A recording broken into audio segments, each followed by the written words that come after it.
মিঠির মুখোমুখি দাঁড়ায় আফরিসাম। মিঠিও উঠে দাঁড়ায়। বাঁকা হাসল আফরিসাম। এত সুন্দর মেয়ে, এর মুখে ভয় কি মানায়? কিন্তু মেয়েটা তাকে দেখা মাত্রই কেমন আতঙ্কিত হয়ে আছে। আজ মনে হচ্ছে একটু বেশি। আরও 2 কদম এগিয়ে আসে আফরিসাম। কাঁপছো কেন? বুঝতে পারল না আফরিসাম। মিঠি তাকে জমের মতো ভয় পায়, এটা ঠিক, কিন্তু তাই বলে আজকের ব্যাপারটা অস্বাভাবিক লাগছে। গালে কপালে হাত রাখল। না, সব ঠিক আছে।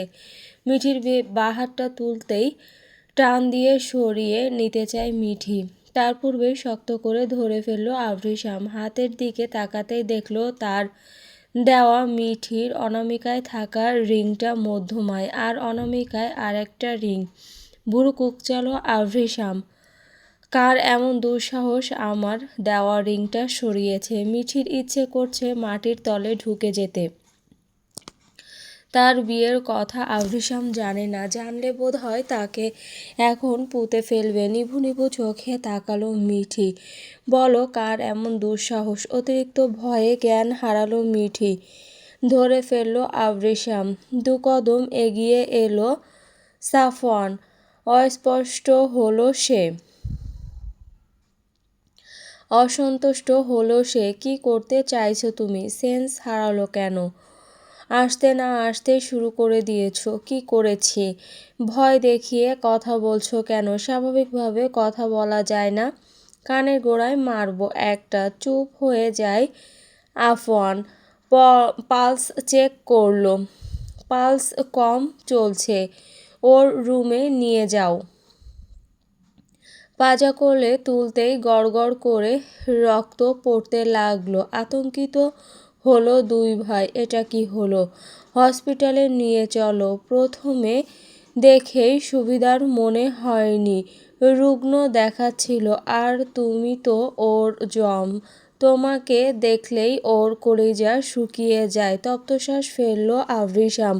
মিঠিকে নিয়ে হাঁটা ধরল। গাড়িতে তুলতেই আহসান সাহেবের গাড়িটা এসে থামল গেটের সামনে। আফরিসামের কোলে মিঠিকে দেখতেই আতঙ্কিত হলেন তিনি। বলেই ফেললেন, জমের থাবায় পড়েছে মেয়েটা, আর রক্ষা নেই। আফরিসাম বসতেই গাড়িটা চলতে শুরু করল। আহসান সাহেব ফলো করলেন। চিন্তায় অস্থির হয়ে উঠলেন তিনি। মিঠির বিয়ের বিষয়টি আফরিসাম কিভাবে নিবে জানেন না তিনি। খুব বড়সড় একটা প্রলয় আসতে শুরু করেছে, তা টের পাচ্ছেন। এসি গাড়িতেও ঘামতে লাগলেন সমানে। ছেলের মুখোমুখি হবেন কিভাবে, সেই দুশ্চিন্তায় অস্থির হয়ে উঠলেন। অ্যাডমিট করা হলো মিঠিকে। ইমার্জেন্সি ট্রিটমেন্ট শুরু হলো। মিঠি ঘুমিয়ে আছে বেডের উপর।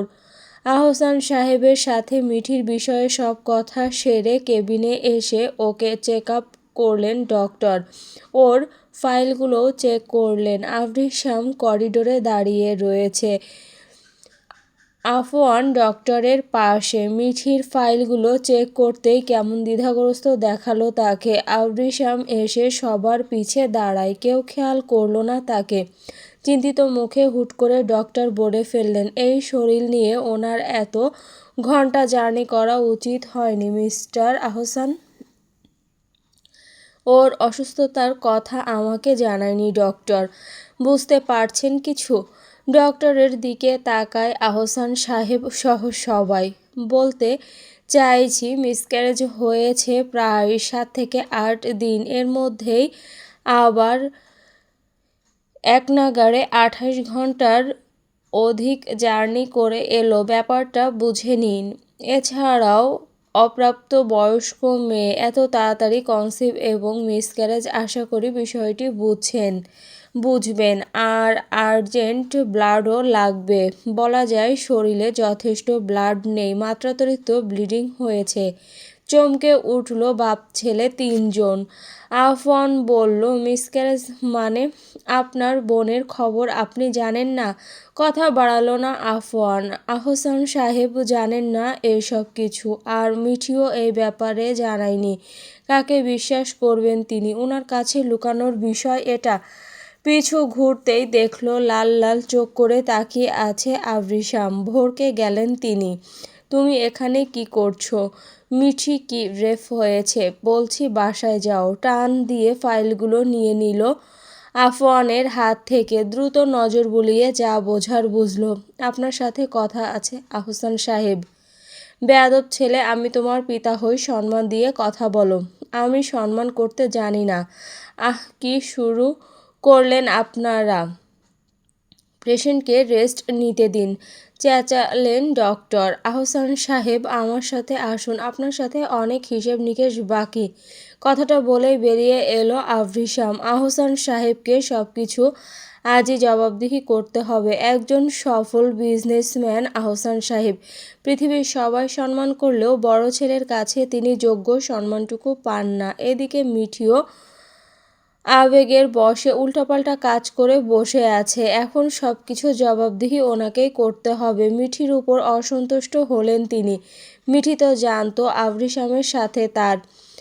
কেবিন থেকে বেরিয়ে এলেন আহসান সাহেব। ছেলেকে এড়িয়ে অন্যদিকে যেতে নেয়। সামনে দাঁড়ালো আবরিশাম। ভয় পাচ্ছেন? তুমি বাঘ না ভাল্লুক, পালাচ্ছেন কেন? মুখ সামলে তাচ্ছিল্য হাসল আবরিশাম। ঘুড়ির সুতোটাকে কিছুটা ঢিল দিয়েছিলাম ড্যাড, তাও আপনার কথায়। আর আজ সেই ঘুড়ি মুখ থুবড়ে মাটিতে পতিত হয়েছে। একটু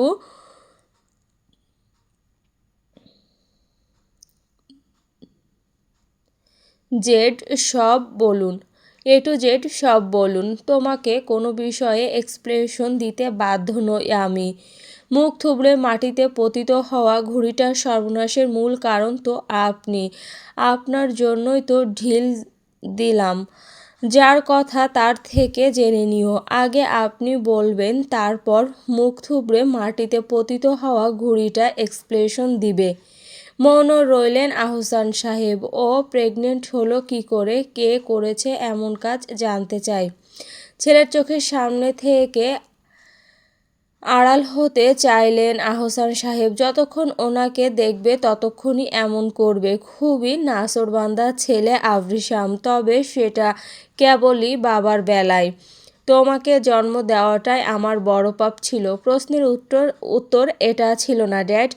পায়ের উপর পা তুলে বসলো Abrisham. I am tired, I want to take a rest. করিডোরে থাকা একটা চেয়ারে বসলেন আহসান সাহেব। Guard, yes sir. ওর বিষয়ে খোঁজ নাও, সব জানতে চাই। Okay sir. যা হয়েছে হয়েছে, সব বন্ধ করো। কি হয়েছে? মেয়েটা অসুস্থ। শান্ত থাকো, সিনক্রেট করো না, তুমি যথেষ্ট ম্যাচিউর ছেলে। সাফওয়ান আসতেই ইশারা দিলেন, আশ্বাস দিল সে। আবরিশামের পিছে যেতেই কৌশল অবলম্বন করে মাথার উপর দিয়ে ওকে নিজের উপর ফেলল। ওর হাতে থাকা সুইটা নিয়ে হুট করে ওর গলায় পুশ করতেই কিছুক্ষণ পর ঘুমিয়ে পড়ল। বাঁকা হাসলো আবরিশাম। বলদ, এটা কি করলে? ঘুম পাড়িয়ে দিয়েছি। আবরিশাম তীক্ষ্ণ বুদ্ধিসম্পন্ন, ওর দৃষ্টি এড়ানো যায় না।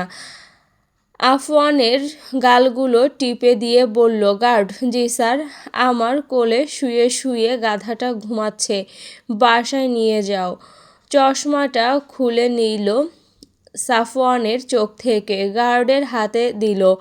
আরেকজন তুলে নিল কাঁধে। আপনিও কি আপনার আদরের ছোট ছেলের মতো ঘুমাবেন ড্যাড, নাকি বাসায় ফিরবেন? বললেন তো টায়ার্ড। ফাজলামো বন্ধ করো, আমি থাকবো। বুঝতে পেরেছি আপনারও ঘুমানোর শখ হয়েছে। গার্ড, আরেকটা সুই নিয়ে এসো, ড্যাড ঘুমাবে। এই একদমই না।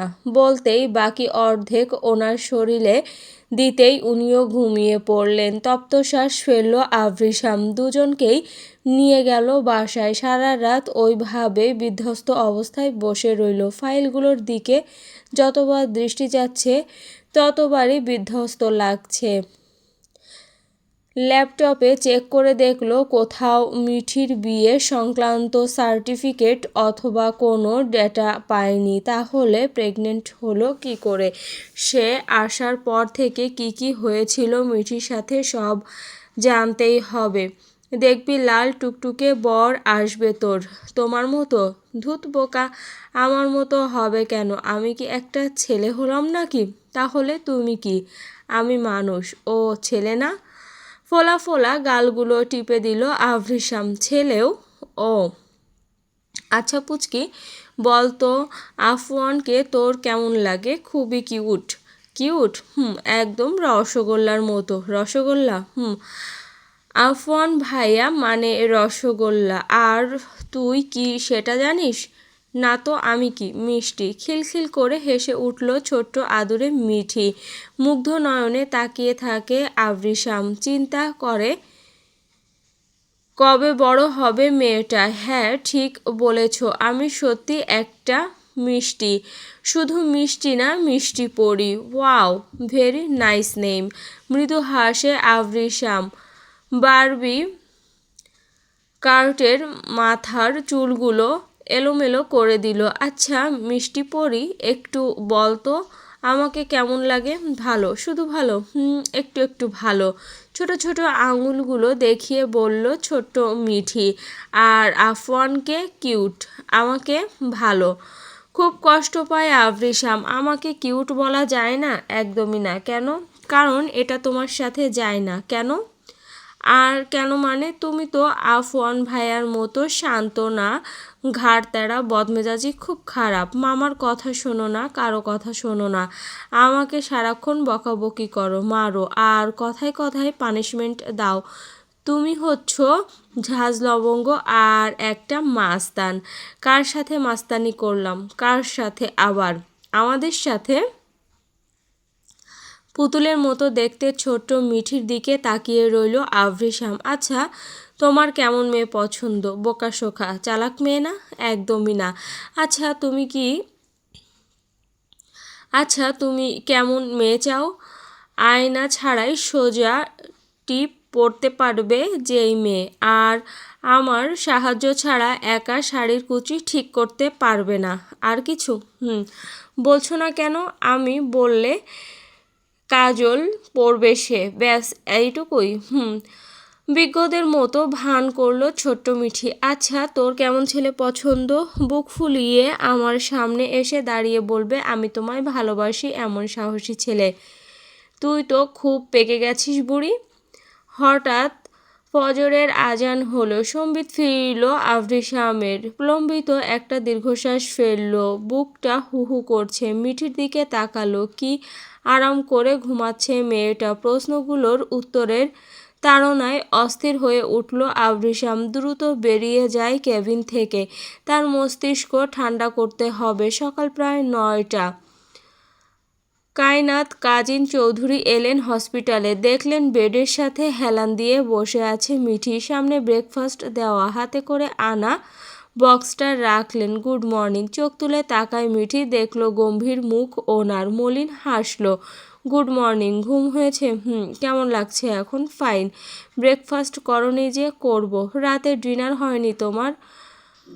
হটপট খুলে খাবার বের করলো। খাওয়াতে লাগলেন মিঠিকে। হসপিটাল আছে তোমার? আছে, আজ যাব না।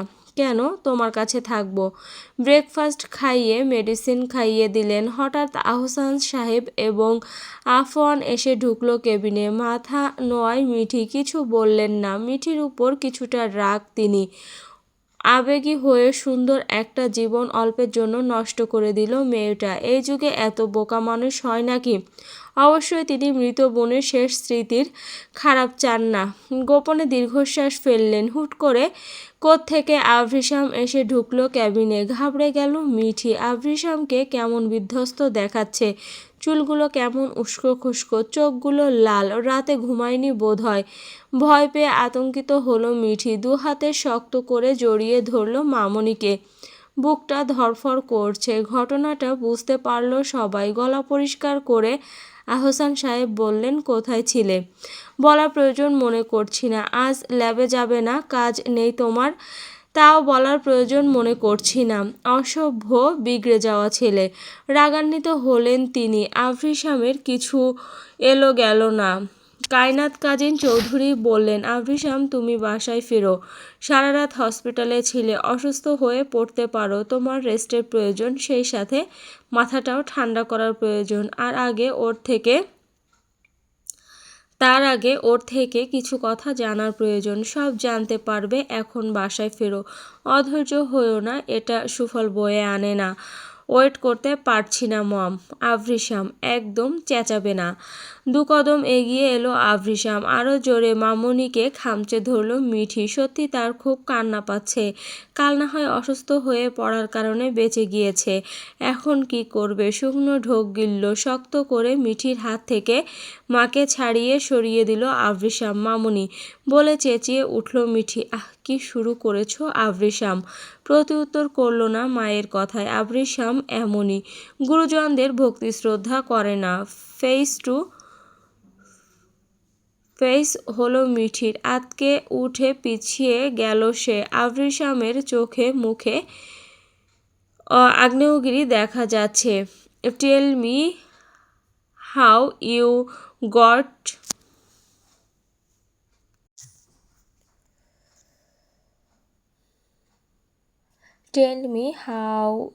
Goat pregnant. ভয়ার্ত চোখে তাকালো মিঠি। আমার দিকে তাকিয়ে থাকতে বলিনি। খুব শান্ত স্বর আভৃশামের। মনে হচ্ছে ঝড় আসার পূর্বাভাস। আভৃশাম, তোমায় শান্ত থাকতে বলেছি এবং বাসায় যাও। অহেতুক সিন ক্রিয়েট করছো। মিঠি সিক। শান্তি পাচ্ছি না ড্যাড। শান্ত থাকবো কিভাবে? ও আমাকে জোকের মতো চুষে নিঃশেষ করে দিয়েছে। ভালো লাগছে না আহসান সাহেবের। কি যে হচ্ছে এইসব? এতদিন যেটার জন্য ভয় পাচ্ছিলেন সেটাই হবে বোধহয় এখন। মিঠির এই আবেগকে প্রশ্রয় দেওয়ায় কোন প্রলয় শুরু হবে জানেন না তিনি। সেদিন ডিভোর্সটা হয়ে গেলে এত কিছু হতো না। বিয়ের খবরটা আভৃশামের কানে যেত না। ওটা আজীবন ছেলের কাছেই গোপন রাখতেন তিনি। মিঠির অতিরিক্ত চালাকি এবং আবেগ প্রবণতাকে প্রাধান্য দেওয়ার কারণে পরিস্থিতি আজ নাগালের বাইরে। আজ ওই শেহজাদ নামক ছেলেটাও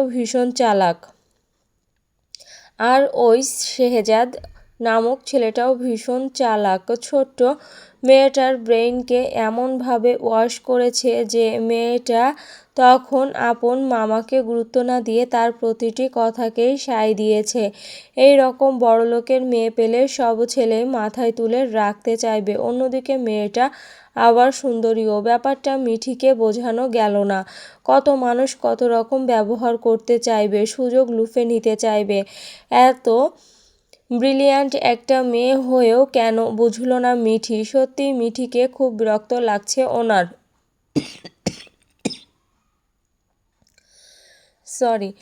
মিঠির জন্যই তো এখন ওনাকে সাফার করতে হবে সব। চিন্তায় প্রেশার হাই হতে লাগলো ওনার। এসির মধ্যেও সমানে ঘামতে লাগলেন।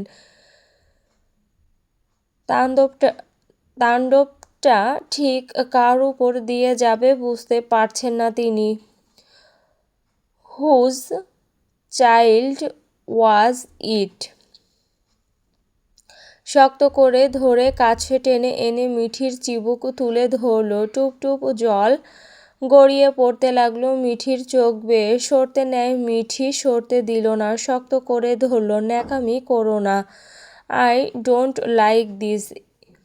Whose is the child? Tell me first. Time is wasting. ভয়ার্ত এবং কম্পিত গলায় বলল আমার। মাথা ঠান্ডা রাখলো আভৃশাম। Have you been রেভড? মাথা নাড়ালো মিঠি। সো? আমতা আমতা করতে লাগলো এবার। If you are not rave, so how come the baby in your uterus? চুপ রইল মিঠি। ধৈর্য হারালো আভৃশাম, তবুও শান্ত রইল। Are you in a relationship with someone? এবারে মাথা নাড়ালো মিঠি, নিজেকে শান্ত রাখলো আবৃশাম। টিনেজ মেয়ে জড়াতেই পারে, আবেগের বয়স এখন, কাউকে ভালো লাগতেই পারে, অসম্ভবের কিছু না। আরও শহরের মধ্যে অ্যালোন লাইফ লিড করছে, শাসন করার মতো মুরব্বি কেউ ছিল না। কিন্তু ওর ফ্রেন্ডরা আভিজাত ফ্যামিলির মেয়ে এবং আবৃশাম যতটুকু জানে ওরা কেউ খারাপ না, আজেবাজে রিলেশন নেই কারো, সবগুলো মেয়ে কিন্তু পড়াশোনা এবং ক্যারিয়ার গড়া সম্পর্কে সিরিয়াস। আচ্ছা, এই অনন্যা মেয়েটাও তো তাকে কিছু জানায়নি। অবশ্য জানাবে কিভাবে, ফোন নাম্বার তো নেই। এমনও তো হতে পারে মিঠির নিষেধাজ্ঞা ছিল। কেমন রিলেশন এই পর্যায়ে? এবার শব্দ করে কেঁদে উঠল মিঠি। সত্যিটাই বলো, তোমাকে কিচ্ছু করব না। মিথ্যে বললে পানিশমেন্ট পাবে। আমি বিয়ে করেছি। থমকে যায় আভৃশান আফওয়ান, মাথা নিচু করে ফেললেন আহসান সাহেব। ঘৃণা ভরা দৃষ্টিতে তাকান কায়নাত কাজিন চৌধুরী। জোকের মতো চুষে চুষে খেয়ে এভাবে ঠকাতে পারলে আমার ছেলেটাকে। রিয়াক্ট করতে ভুলে যায় Abrisham. Mom, shut up. Only I will say about this, no of you interfere. I see that.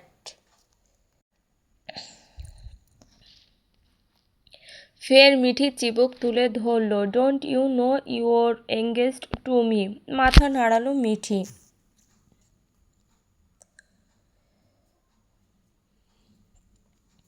হুট করে কায়নাত কাজিনের মনে পড়ল একটা দৃশ্য। ওরা দুজন যখন একসঙ্গে থাকতো তখন কত মিষ্টি লাগতো দুজনকে। মনে হতো ওদের দুজনের মধ্যে ভালোবাসা আছে। আবার ওনারা সবাই এও ভাবতেন হয়তো প্রেম করছে ওদের মধ্যে, প্রেম রয়েছে ওদের মধ্যে। তবে ওদের দুজনকে একসঙ্গে দেখলে ওনার চোখ জুড়িয়ে যেত। মা মরা মেয়ে ভাবলেন নিজের কাছে রেখে দিবেন, ছেলের বউ হয়ে এলে তো আরও ভালো। মনে মনে অনেক দোয়া করতেন তিনি, বলতেন তাদের দুজনের ভালোবাসা সারা জীবন থাকে যেন অবিরাম। সেই দোয়া কি তবে কাল হয়ে দাঁড়ালো? নীরবে দীর্ঘশ্বাস ফেললেন। 17 বছর পূর্ণ হওয়ার দিন সবার সামনে মিঠিকে রিং পরিয়ে দেয় আবৃশাম। মিঠি বোধহয় গিফট হিসাবে ভেবেছিল রিংটা। রিং পরালে এঙ্গেজমেন্ট হয়ে যায় নাকি? ভাই কি তার বোনকে রিং পরাতে পারে না? সবাই পারে, কিন্তু আমি তোমার রক্তের ভাই না। আর তোমাকে আমার কখনো বোনের চোখে দেখার কথা ছিল নাকি? ছিল না। দেন হোয়াই ডিড ইউ সে? তুমি তো বলনি বার্থডের সাথে তুমি এঙ্গেজমেন্টটাও সেরে ফেলেছ। চালাকি করছো আমার সাথে? কিসের চালাকি? আহসান সাহেব, মোশাররফ সাহেব তোমায় কিছু জানায়নি? না। Okay fine. 17 বছরের মেয়ের অনামিকায় সবার সামনে রিং পরালাম, আর সে জানে না তার এঙ্গেজমেন্ট হয়েছে কি না? সেটা তো তোমরা কেউ আগে বলনি। ঢাকঢোল পিটিয়ে অনুষ্ঠান করতে হবে তোমার জন্য, তাই করতে। এই পর্যায়ে কষি একটা থাপ্পড় মারল মিঠির গালে। স্তব্ধ হয়ে তাকিয়ে রইল মিঠি। নীরব হয়ে গেল সব। কিপ ইওর ভয়েস ডাউন, একদম কণ্ঠস্বর নষ্ট করে ফেলবো। চিনো আমাকে? আগুন চোখে তাকালো মিঠি। চোখ নামাও। চোখ নামিয়ে নিল। এখানে সর্বপ্রথম তোমার এবং আহসান সাহেবের দোষ। দুইজনই এখন জবাবদিহি করবে আমার কাছে। পরিবেশ পরিস্থিতি নিয়ন্ত্রণহীন হয়ে পড়েছে। ব্রো, থামবে তুমি? Shut up. আমাদের মধ্যে কথা বলতে এসো না। হতাশ হয় আফওয়ান, তবে মিঠির প্রতি অসন্তুষ্ট হলো। তার ভাইয়ের সাথে খুবই অন্যায় হয়েছে। এমনটা করার কথা নয় কি? তার ভাইয়ের জন্যই তো লাক্সারি লাইফ লিড করেছিল মিঠি। বিয়ে না করেও বিয়ের আগ থেকে মিঠির সব দায় দায়িত্ব নিয়েছিল। যখন যা চেয়েছে 2 হাত উজাড় করে দিয়েছে মিঠির কাছে।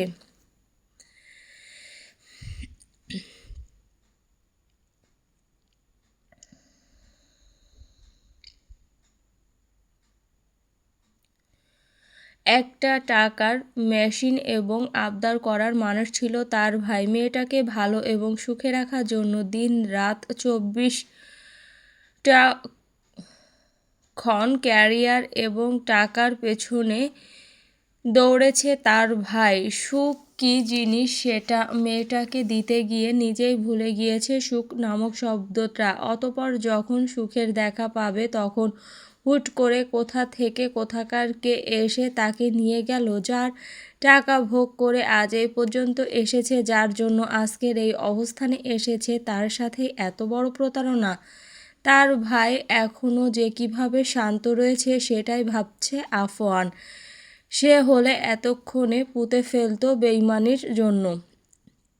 কঠোর পানিশমেন্ট ডিজার্ভ করে মেয়েটা শুধু বেইমানি করার জন্য। নিজেকে ধাতস্থ করলো আভরিসাম। Look at me. অশ্রুসিক্ত নয়নজোড়া তুলে মিঠি তাকায়। Listen to me. আজ কিছু কথা না বললেই নয়। তুমি তো জানতে আমার দাদা দাদি, তোমার মা, ওনারা সবাই খুব ছোটবেলায় আমাদের বিয়ে ঠিক করে রেখেছিলেন। তার কারণ তোমার বাবা মায়ের প্রেমের নয় বরং পছন্দের বিয়ে ছিল।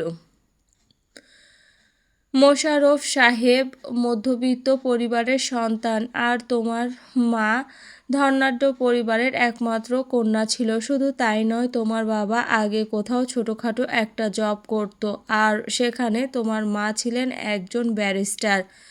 আমার দাদা একজন জজ। তোমার বাবা মায়ের বিয়েটা দাদা দাদি মানতে পারেননি। তার কারণ মোশাররফ সাহেব সুদর্শন পুরুষ হলেও তোমার মায়ের যোগ্য ছিল না বলে দাদা দাদি মনে করতেন, আর ওনাদের ইচ্ছের বিরুদ্ধে গিয়ে বিয়েটা করে তোমার বাবা মা। সে যাই হোক, পরে যখন তোমার জন্ম হলো তোমাকে দেখে দাদা দাদির মন গলে যায়। আস্তে আস্তে যখন তুমি বড় হতে শুরু করলে তখন ওনারা সিদ্ধান্ত নিলেন এবং তোমার মাকে বললেন তোমার সাথে আমার বিয়ে দিলে তবে তোমার বাবা মায়ের বিয়েটা মানবেন ওনারা। আমার ফুপি অর্থাৎ ব্যারিস্টার আনিকা করিম মল্লিকা চৌধুরী। তোমার মা হাসিমুখে প্রস্তাব মেনে নেয়। বললেন এটা তো আকাশ কুসুম, এবং তিনি কথাও দেন আমাদের বিয়ে হবে আমরা দুজন প্রাপ্তবয়স্ক হলে। তোমার বাবাও অমত করেননি। সেই থেকেই আমার মনের মধ্যে তুমি ঢুকে যাও, অর্থাৎ তোমাকে ঢুকিয়ে দেওয়া হয়। তারপর আকস্মিক তোমার মা কার অ্যাক্সিডেন্টে মারা যায়। আজও আসল খুনিদের শনাক্ত করা যায়নি, তবে খুনিরা আশেপাশেই ছিল। যাই হোক, তোমার মায়ের বিয়োগে মম ড্যাড তোমাকে নিয়ে আসে। তার কারণ মৃত্যুর সময় হসপিটালে তোমার মা মম ড্যাডের হাতে তোমাকে তুলে দিয়ে যায়। তখন কিন্তু তোমার বাবার পরিবার তোমার পাশে ছিল না, আর তাই ওনারাও প্রতিজ্ঞাবদ্ধ হন। এরপর থেকে আমাদের সাথে থাকতে শুরু করো তুমি। ওদিকে তোমার বাবা আবারও বিয়ে করে তোমার প্রতি হয়ে যায় উদাসীন, কিন্তু আমরা তোমায় এত যত্ন করেছিলাম যে তুমি প্রায় তোমার বাবার কথা ভুলতে বসেছিলে। তখন আমার বাবাই যেন ছিল তোমার বাবা, আর আমরা সবাই তোমাকে সবসময় ভালো রাখার চেষ্টা করেছিলাম। তুমি খুবই মা পাগল মেয়ে ছিলে। তারপর হুট করে আমাদের ইন্টারভিউ লেটার আসে, কারণ আমার আপন মামা আমার মায়ের জন্য অ্যাপ্লাই করেছেন। সেখান থেকেই মা, ড্যাড এবং আমাদের জন্য অ্যাপ্লাই করেন। সব ঠিক হতেই আমরা ইউএসএর ভিসা পেয়ে যাই। বাধ্য হয়ে আমরা আমেরিকা চলে আসি আর তোমাকে হোস্টেলে রেখে দেই, কারণ তোমার সৎ মায়ের সম্পর্কে ধারণা ছিল সবার। তোমাকে আনার অনেক চেষ্টা করেছিলাম আমরা, কিন্তু তুমি তো বাবার রক্তের সন্তান নয়, তাই মামা হয়ে তোমাকে আমেরিকা আনা আমাদের সাধ্যের বাইরে ছিল। তোমাকে আমেরিকা আনার উপায় ছিল তোমার বাবা মা অথবা তোমার আপন ভাই বোন এখানের সিটিজেনশিপ থাকলে আনতে পারতো, আর না হয় তোমার স্বামী আমেরিকার সিটিজেনশিপ হলে আনতে পারতো। এছাড়া আর কোনো উপায় ছিল না। এখানে বললেই নিয়ে আসা যায় না। যেহেতু তুমি অপ্রাপ্তবয়স্ক তাই তোমার বাবা মায়ের প্রয়োজনীয়তা ছিল বেশি। আমেরিকায় আসার অনেক সিস্টেম আছে, যদি সেই রকম সুযোগ থাকতো তোমায় অবশ্যই আমরা নিয়ে আসতে পারতাম, বললেই যাকে তাকে আনা যায় না। তোমার জন্য বাবা অ্যাপ্লাই করেছিল অথচ আজও তোমার ইন্টারভিউ লেটার আসেনি। ভাগ্যক্রমে স্কলারশিপ হতেই 17 দিনের মাথায় চলে আসতে পেরেছ, যেটা আমরা এতগুলো বছর চেষ্টা করেও পারিনি। তোমাকে অন্য দেশে রাখতে চেয়েছিলাম কিন্তু তোমার বাবা শিকার হয়নি। আবার ছোট্ট একা একা একটা মেয়ে, তোমাকে অন্য দেশে একা রাখতেও ভয় হচ্ছিল। এতক্ষণ এইসব বলার মানে তুমি তো জানতে আমাদের বিয়ে ঠিক হয়ে রয়েছিল ছোটবেলা থেকেই। সবার সামনে তোমার অনামিকায় রিং পরালাম। কেন পরালাম সেটা তো তোমার জানার কথা। 17 বছর বয়সী মেয়ে ছোট না। আর তোমাকে তোমার বাবা কিংবা ড্যাড বলেনি কেন পরিয়েছে রিংটা? কিছু বলতে পারল না মিঠি। আভৃসামের সব কথা সত্য, এখানে মিথ্যার কিছুই নেই। আর শেষোক্ত প্রশ্নটিতে তাকে কেউ কিছু বলেনি। না বললেও তার হাতের রিং পরানোর রাইট আভৃসামের ছিল। চুপ রইলে কেন বলো? মাথা নুইয়ে রাখল মিঠি। এখন আমাকে বলো, সব জানার পরেও তুমি কেন রিলেশনে জড়ালে? আর বিয়েটাও তোমার একটুও বুক কাঁপলো না? তুমি যে আমাকে ঠকাচ্ছিলে। It was an accident. Accident? মাথা নাড়ালো Mithi. What kind of accident? ভুরু কুঁকচালো আফ্রিসাম। জলপ্রপাতের ন্যায় গড়গড় করে জল গড়িয়ে পড়ছে মিঠির সুন্দর দু চোখ বেয়ে। বড় একটা শ্বাস ফেলে বলতে লাগলো, রোজার ঈদের সময় আব্বু আসে বাসায়। বললেন, তোমার তো এক্সামের আরও 3-4 মাস বাকি, এরপর আর কোথাও যেতে পারবে না। বাসায় কয়দিন বেরিয়ে আসো। নিতে তোমার মা তোমাকে নিতে পাঠিয়েছে। আমিও ভাবলাম মায়ের মন হয়তো পরিবর্তন হয়েছে। আমি বিশ্বাস করি। যাওয়ার পর থেকে মা আগের মতোই আচরণ করছিল। রাতে কিছু একটা নিয়ে বাবার সাথে ঝগড়া লেগে কাজের মেয়েকে খুব প্রহার করতে লাগলো। আমার সহ্য হচ্ছিল না, তাই আটকাতে যাই। মা আমাকে মারতে নেয়, বাবা আটকায়। মায়ের আচরণে আমি খুব কষ্ট পাই আর মায়ের উপর অভিমান করে বৃষ্টির মধ্যে ছাদে গিয়ে বসে থাকি। এটা আমি আগেও করতাম, কিন্তু কখনো কোনো অঘটন হয়নি। তারপর তারপর তারপরের ঘটনাগুলোও বলে দিল মিঠি। সব শুনতেই চোয়াল শক্ত হয়ে এলো, হাতগুলো মুঠিবদ্ধ করলো। তোমার বাবা মোশাররফ সাহেব আটকায়নি? তিনি তো জানতেন তুমি আমার সাথে এঙ্গেজড। বাবার গায়ে হাত তুলেছে বড় মামা। আবারও মাথা নাড়ালো মিঠি। আমার সামনে আমার বাবাকে খুব মেরেছেন ওনারা। আর মামার সাথে বাবা একা কিছু করতে পারছিল না। সেই পর্যায়ে এবং পরিস্থিতিতে আমরা বাবা মেয়ে অসহায় ছিলাম। তুমি তো জানতে তুমি এঙ্গেজড, তাহলে বলনি? বাবা বলেছিল কিন্তু কেউ শোনেনি। তখন ফোন করে সাথে সাথে আমাকে জানাওনি কেন? আবারও ডুকরে উঠল মিঠি। তখনকার পরিস্থিতি স্বাভাবিক ছিল না, আর এটা পরিকল্পিত একটি বিয়ে নামক ফাঁদ ছিল। সব মানলাম। তারপর সুযোগ বুঝে বাসা থেকে বেরিয়ে আসতে। তোমাকে কিন্তু ছোটবেলায় আত্মরক্ষার জন্য ফাইটিংও শিখিয়েছিলাম। বেরিয়ে আসতে চেয়েছিলাম এবং যার সাথে বিয়ে হয়েছিল রাতে তাকে আক্রমণও করেছিলাম। তারপর মানুষটা রাতে ঘুমিয়ে পড়তে আবারও বাসা থেকে বের হওয়ার চেষ্টা করি, কিন্তু লক করা ছিল ভেতর থেকে।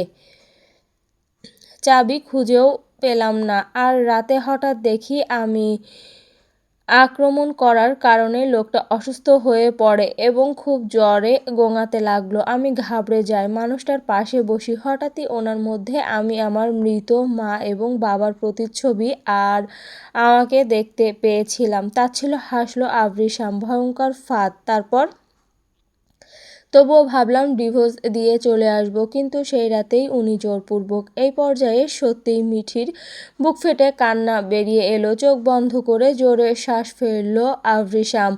বুঝলাম রেপ হয়েছ, তারপর চলে আসতে পারতে। মনে করতে ওটা অ্যাক্সিডেন্ট। আজকাল মেয়েরা কি রেপ হয় না? ফিজিক্যাল অ্যাবিউজড হচ্ছে না রাস্তাঘাটে? মনে করতে এমন কিছু হয়েছিল তোমার সাথে। যখন বাসায় ফিরে এসেছো তখন সব আমাকে কিংবা ড্যাডকে জানাতে পারতে। আমি সবার বিরুদ্ধে স্টেপ নিতাম, কিন্তু বোকামি করে সুযোগটা তুমি মিস করলে। তোমার সৎ মামারা কঠোর পানিশমেন্ট ডিজার্ভ করে। পানিশমেন্ট দিতাম, কিন্তু আহসান সাহেবের জন্য পারলাম না। উনি সবসময় আমার কাজে বাধা দিয়েছিলেন, নয়তো ঘাড় ধরে আমার দাদার দেওয়া ফুপির বাড়ি থেকে বের করে দিতাম। বাঙালি নারীর জীবনে বিয়ে একবার, তাই মেনে এবং মানিয়ে নেওয়ার চেষ্টা করেছিলাম। ঝামেলা করতে চাইনি। তাই বলে এমন একটা মানুষের সাথে তুমি এর থেকেও বেটার কাউকে ডিজার্ভ করব আমার ভাগ্যে ছিল। হাতে ধরে ভাগ্য নষ্ট করলে এমন তো হবেই। ওনার মায়ায় পড়ে গিয়েছিলাম এত তাড়াতাড়ি। মাথা নাড়ালো মিঠি। আচমকা গলা চেপে ধরলো মিঠির। গলা কাটা মুরগির মতো তড়পাতে লাগলো। তুমি জানতে না তোমায় আমি ভালোবাসতাম। আপনি কি কখনো বলেছেন আপনি আমায় ভালোবাসতেন? তোমার স্বামী এই অবধি তোমায় ভালোবাসি বলেছে। এই পর্যায়ে চুপ হয়ে যায় মিঠি। শেহজাদ বলেনি, ঘুরিয়ে পেঁচিয়ে কথা বলতো।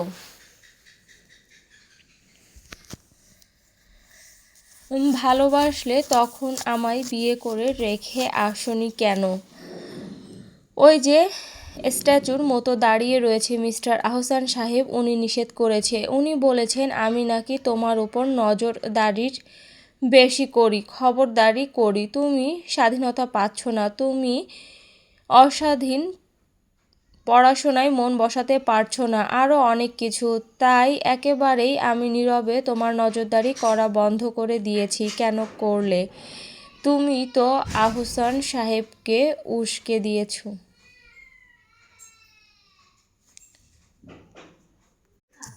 চুপ কর।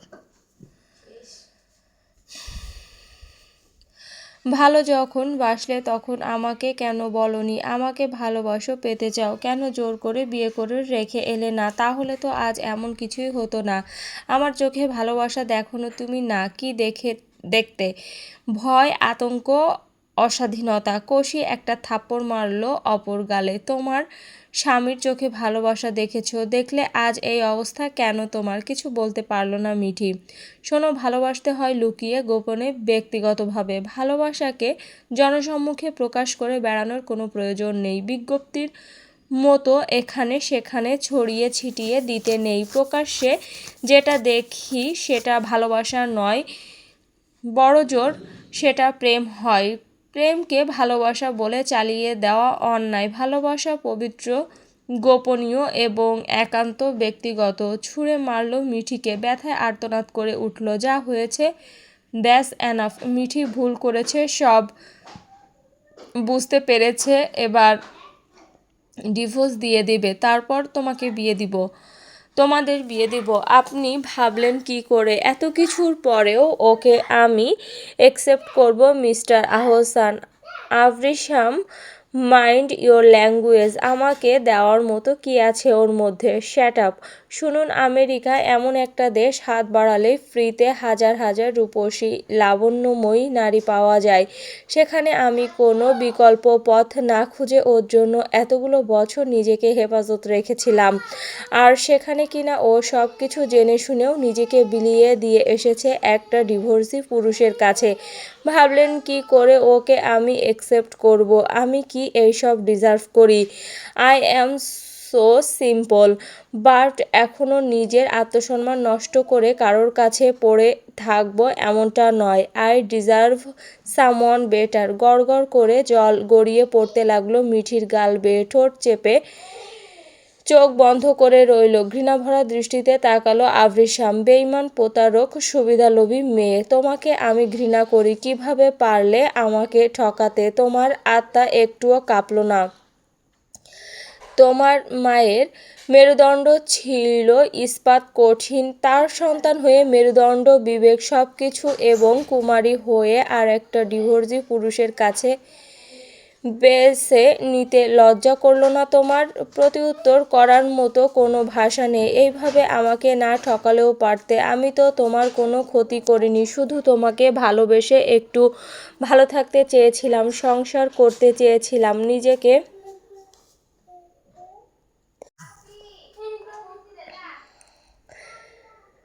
সংসার করতে চেয়েছিলাম, নিজেদের মানুষকে নিজেদের কাছে আগলে রাখতে চেয়েছিলাম, ব্যাস এতটুকুই তো। এই জন্য আমাকে এত বড় শাস্তি দিলে। হ্যাঁ, মুখ খুলে তোমাকে ভালোবাসি বলিনি।